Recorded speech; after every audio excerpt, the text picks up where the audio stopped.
Hey everybody, it's Professor Powerline. Welcome to my top 10 countdown of my personal favorite video games. Before we get started, I want to set a couple quick ground rules. First, like I said, this is my personal list of video games, so feel free to make comments about why that game should be higher or why that game should be in the list or why that game is trash, but just bear in mind this is my personal opinion on these games. Rule number 2, in order to qualify to be on this list, I have to have beaten the game, so this is going to disqualify a lot of really cool games, and I'm sorry about that. Number 3 is only one game per series, so I'm not saying I can't have 2 Mario games on there just as long as one's Mario Kart and one's Mario Party, so there. With that, let's dive right into the countdown. Number 10 is Left 4 Dead.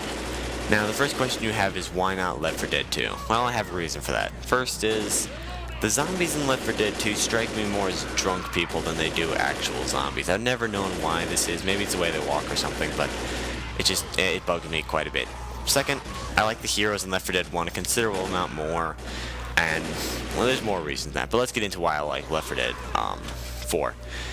I don't care for first-person shooters, but this one really I enjoy because it's not shooter versus shooter, it's shooter versus a mob of unarmed zombies, and that's really, really, really fun. And I just like the teamwork factor a lot more, and the way the game's set up, the limited number of items you can use. I just think it's really, really, really creative. And let's face it, we all remember that year when all we played was Left 4 Dead. It does have its limitations. Things like it being a first-person shooter, which I don't care for. The lack of actual storyline is kind of annoying. And for all these reasons, it's number 10 and no higher. So number 10 on my list is Left 4 Dead. Number 9 on my list is Dead Space. Okay, I love this game, it's great. I beat this game like, I don't know, 4 times in a week once, I think. So yeah, needless to say, I had some fun with it. It does have its shortcomings though. As a survivor horror, you can only be scared by this game maybe 2 playthroughs, and that's if you're really squeamish. So, yeah. But it does have a great story, great characters, great weapons, great atmosphere, really dark. I really liked all that stuff. And I really liked how they took away the heads-up display. I was really proud of them for doing that. But because it's a horror game and a shooter game with no multiplayer, I'm afraid it's trapped at number 9 on my list. So number 9 is Dead Space. Number 8 on my list is Mega Man Legends 2. Real quick, I want to say something. I've never played the Mega Man or Mega Man X games, so they were disqualified from this list. But for me, Mega Man Legends is a true face of Mega Man. I know I'm going to get some nasty comments about that, but whatever. I really like Mega Man Legends 2 because its storyline, I don't care what you say, if you can figure out the storyline of Mega Man Legends, it blows the other Mega Mans out of the water beyond all reason. I really wish they'd finished the 3rd game, but I think we have enough fanboys belly aching about that already.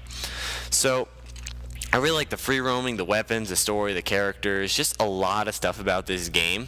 It's just really, really, really good. Unlike the first game, it actually has a plot that you can, I shouldn't say figure out, I should just leave it, it has a plot, and figuring out it's a feat all its own. But it's a really great game. Its downside is that you have to play it like 8 times and read every ounce of text and listen to every single cutscene if you have even the slightest hope of figuring out what the heck's going on in this game. So for that reason, it's only number 8 on my list. Now, everyone has one of these games. That game that you can just play that you're better than anyone you know at. For me, that game is Battlefront 1. If I ever want to make a buddy of mine hate me, all I had to do was make him play against me in Battlefront 1. I ended these games 60-2 as far as kill-death ratio goes. I was just unstoppable at this game. The reason I picked Battlefront 1 over Battlefront 2, because Battlefront 2 is trash. The crosshairs are annoying, the space battles are useless. The Jedis are fun, but they're either overpowered and they're a little bit hard to control. So I just find the gameplay in Battlefront 1 infinitely more fluid than Battlefront 2. I'm not saying Battlefront 2 is a bad game. I really, really, really, really, really like it. But Battlefront 1 is better. I just want to put that out there right now. We could just end this debate right now if they'd finally make a 3 for any platform game. But like I said, I'll leave the belly aching to the fanboys. Number 6 or 7 on my list is Battlefront. Number 6 is Super Smash Bros. Brawl. Now, I really don't think you need me to come on here and tell you why Super Smash Bros. Brawl is a good game. We all already know. What I am going to talk about is why I picked it over Melee and Smash Bros. The original. Simply put, as much as I love Smash Bros. The original, and I can remember infinite amounts of good times playing it, and it was one of the first video games I ever owned, its old gameplay just hurts the competitive factor of the game, and maybe it's because my controllers are wearing out, but like, the controls aren't responsive enough to make the game truly, really epically competitive. So, Saturdays just knocked off Melee.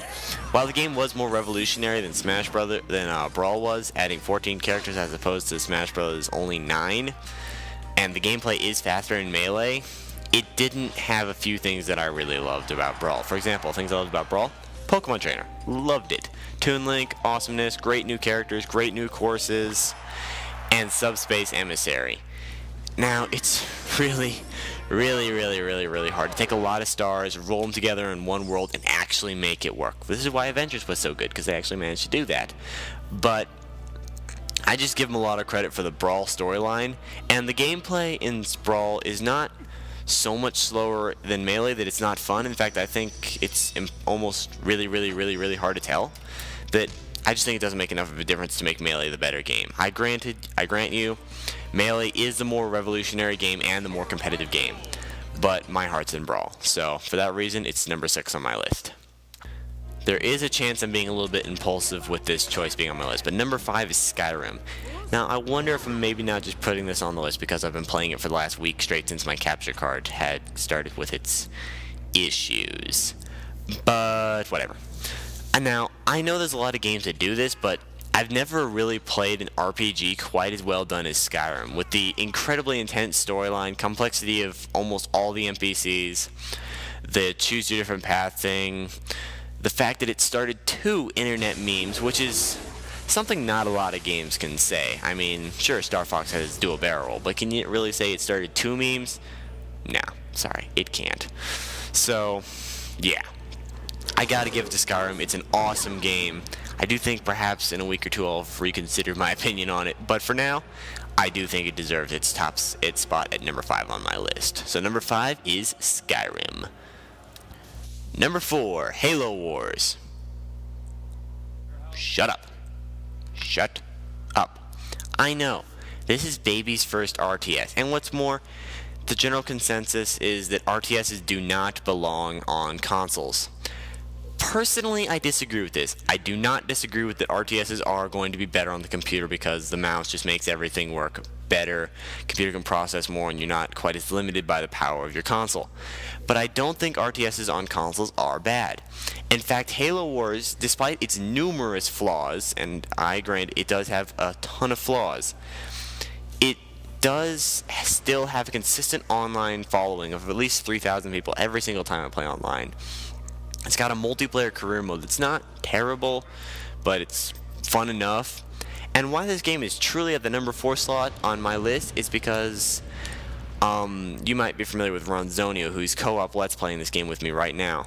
Simply put, I got to talking to that guy again through Halo Wars when I moved away from him, and it became our go-to game for like a year. And because of that, despite the fact he lives over like I think it's like a couple thousand miles away from me, he's still one of the best friends I've ever had. So Halo Wars got me to keep my awesome friend, so for that reason it's number 4 on my list. And yes, I know that's sentimental and not so much gameplay, but I do still play Halo Wars quite a bit, so it's earned its spot. So number 4 on my list is Halo Wars. Inferior RTSs aside, number 3 on my list is Rus, Game of Deception.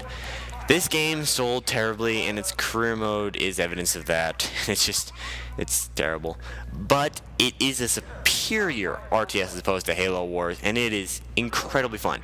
Granted, I know that the computer version is, as always, better, getting rid of things like the time limit, the unit cap, and the lack of 3v3 online. But I do still love Rus. It's an incredible game with a great diversity from nation to nation. I wish it had some more online options and people actually played it, but I played this game for like a year straight with my buddies on Xbox Live. It was just all we did. So I love this game. I'll always love this game. It's great fun. I play it all the time. And this is my list, not so much on quality of games, so I'm allowed to put a game like Rus on number 3, and I have. So, yep, number 3, Rus, Game of Deception. So right about now I've gotten about 20 comments saying, oh my gosh, don't you realize the N64 is the greatest console ever? Why aren't there any N64 games on this? Blah, blah, blah, blah. Well, don't worry. There is an N64 game on this list. Actually, there's two. And they're both tied for number 2. They are the N64 Zelda games, Ocarina of Time and Majora's Mask. I just got 20 more comments saying, why is Majora's Mask in the same league as Ocarina of Time? Simple, because Majora's Mask is in the same league as Ocarina of Time. I mean, the games are both incredible, and every single time I play them, I have this huge debate going on in my mind over which is better. And I've never been able to answer this debate, so for that reason, they're a tie. There won't be any other ties in future lists, hopefully, so don't worry about it. But anyway, so for those of you who hate Majora's Mask, I just want to say it's really not that bad. In fact, I dare say it's amazing.